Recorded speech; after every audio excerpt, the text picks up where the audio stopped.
তুমি কি করলে চামেলিদি? কেন? তুমি মেয়েটা তো ঠিকই করেছে, মেয়ের মতো কাজ করেছে। ডিভোর্সের মামলা লড়তে গিয়ে যাতে এই বাড়িটা বিক্রি করতে না হয়, তার থেকে মেয়েটা আমাকে মুক্তি দিয়ে গেছে। আমায়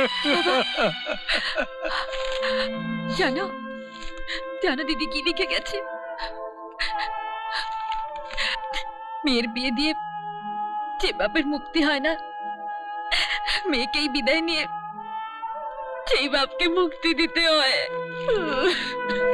দিদি হতভাগী মেয়েটা আমার। আরো লিখে গেছে, এই একটা মৃত্যুতে যদি একটা গ্রাম পণপোতা থেকে রেহাই পায়, তবে মরেও আমার সুখ। চামেলিদি সুখ পেলেও আর একজনকে আমি সুখে থাকতে দেব না, সুখে থাকতে দেব না।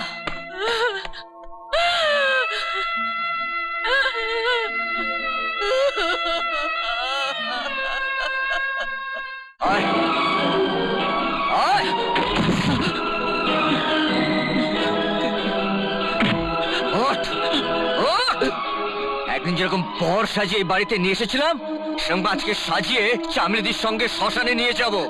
কেন শুধু মেয়েরা মরবে? হ্যাঁ, কেন শুধু মেয়েরা মরবে? শয়তান লোভী। আজকে বরের সহমরণ দেখবে সবাই, সহমরণ দেখবে। ক্ষমা করে দিই, আমাকে ক্ষমা করে দিই। ছেলের বাপ এত বিক্রি হতে যাবে কেন যে মাসোহারার মতো প্রত্যেক মাসে থেকে যৌতুক দিতে হবে? এই চল, ওকে ছেড়ে দাও পঞ্চম।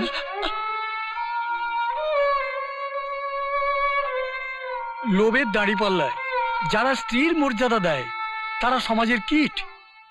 আমার যা গেছে যাক, ওর গায়ে হাত তুলে তোমার হাতটা নোংরা করো না পঞ্চম। মেসমশাই, যার দয়া বেঁচে গেলে সেই দেবতা আর তোর মতন শয়তানের কত পার্থক্য। যা, যাকে সারা জীবন প্রায়শ্চিত্ত করতে থাক, সারা জীবন প্রায়শ্চিত্ত করতে থাক। যা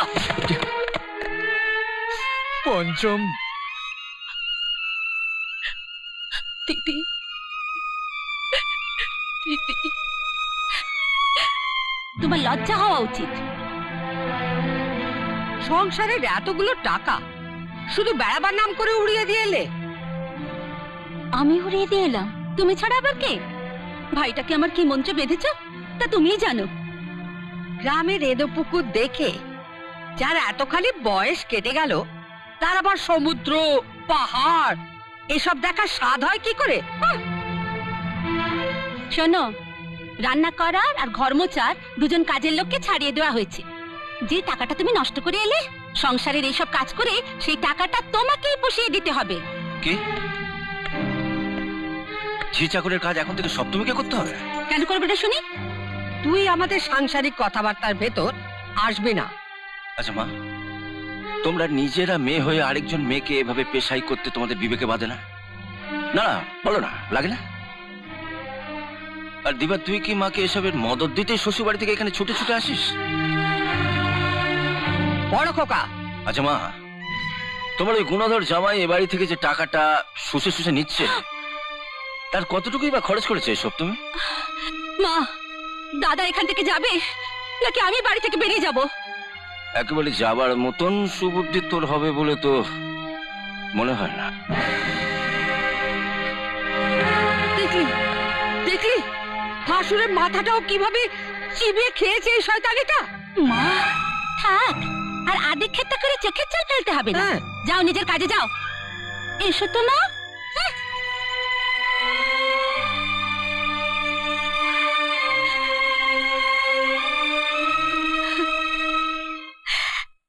দেখো, এই যে সপ্তমীর হয়ে দাদা সবসময় ওকালতি করছে, আমার মনে হয় নিশ্চয়ই এর পেছনে কোনো কারণ লুকিয়ে আছে। কারণ? কি কারণ? আমার তো মনে হয় সপ্তমীর সঙ্গে দাদার নিশ্চয়ই কোনো লটর পটর আছে। সে কি? বাবা, তুমি চমকে উঠলে কেন? দাদার বয়স হয়েছে, এখনো বিয়ে থোয়া করেনি, এসব তো হতেই পারে। তবে আমার চোখে যদি কোনোদিন কিছু পড়ে, আমি কিন্তু বর্দাকে ছেড়ে কথা বলবো না। চুপ, সব তুমি আসছে।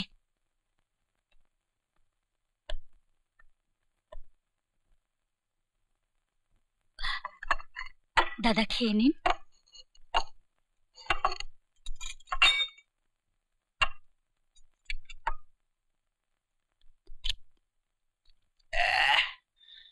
এটা কোনো রান্না হয়েছে? কোনো মানুষ খেতে পারে এই রান্না?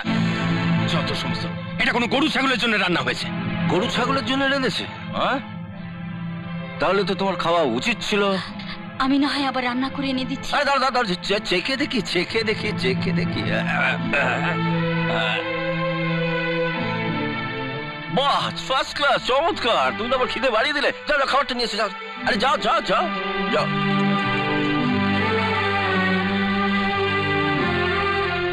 আপনার ভালো লাগার কারণটা বোধহয় আমি জানি।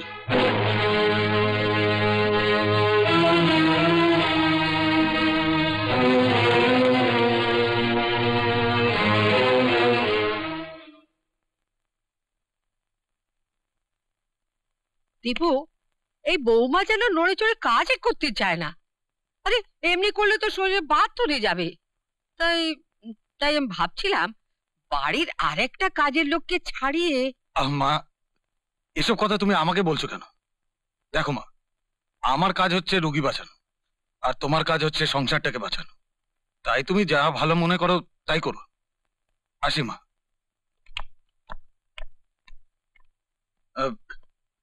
সপ্তমী, আমি বেরোচ্ছি। আর শোনো, মা যা বলেন তুমি তাই করো।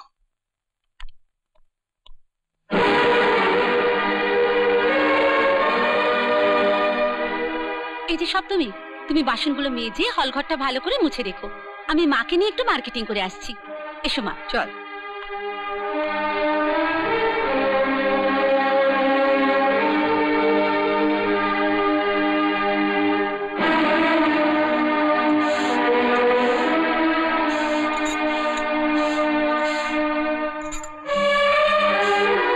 দিদি,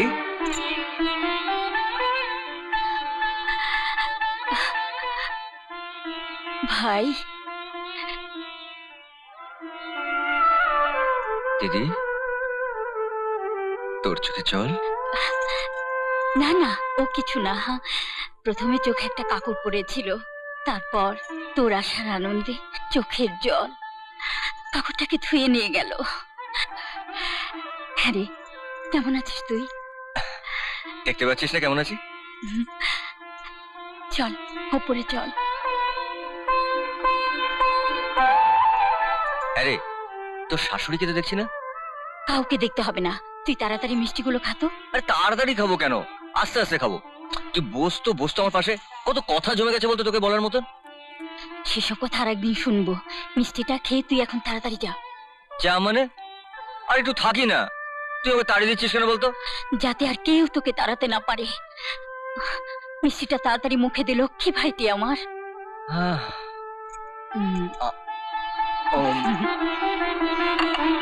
ভালো মিষ্টিটা। এত বড় সাহস তোমার! যেই একটু চোখের আড়াল হয়েছে অমনি চুরি করে ভাইকে মিষ্টি গেলানো হচ্ছে। মা, কতদিন বাদে ভাইটা এসেছে, তাকে সামান্য একটু মিষ্টি। চুপ করো। তোমার কোন বাপ বিয়ের সময় যৌতুক দিয়েছিল যে এই ভিখারি গোষ্ঠীটাকে খাওয়াবার জন্য? আর সামান্য মিষ্টি? এই মিষ্টি ও খাওয়াতে দূরের কথা, কখনো চোখে দেখেছে কিনা কে জানে। এই লোভে লোভে তো ছোড়াটা এখানে ঘুর ঘুর করে। আমি বলেছিলাম না যে লুকিয়ে লুকিয়ে ভাই বোনের এই বাড়িতে এই সবই হয়।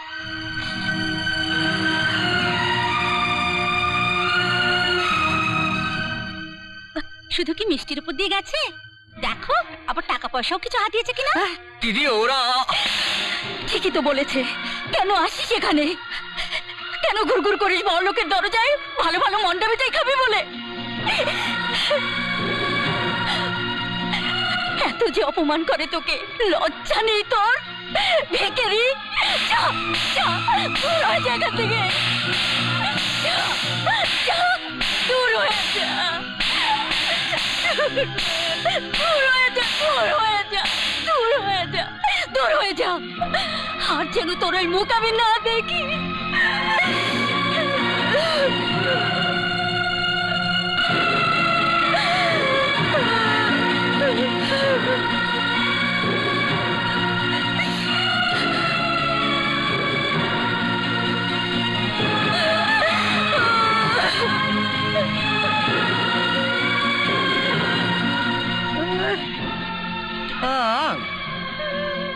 আয় দীপা,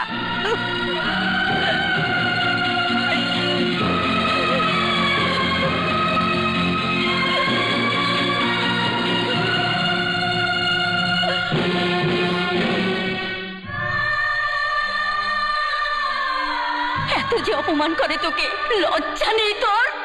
ভিখারি, যা যা দূর হয়ে যা এখান থেকে, আর যেন তোর ওই মুখ আমি না দেখি।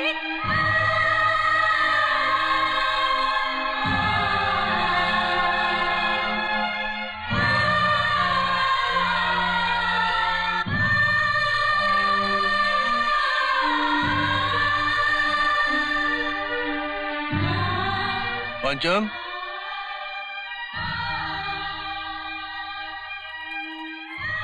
কি হয়েছে? কি হয়েছে?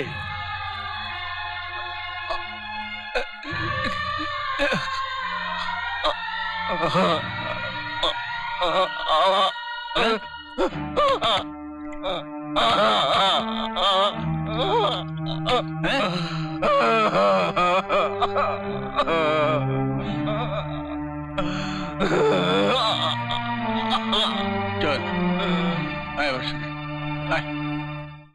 এমন আরো অনেক ভিডিও দেখতে এই চ্যানেলটি সাবস্ক্রাইব করে নিন এবং পাশের বেল আইকনটি প্রেস করে দিন।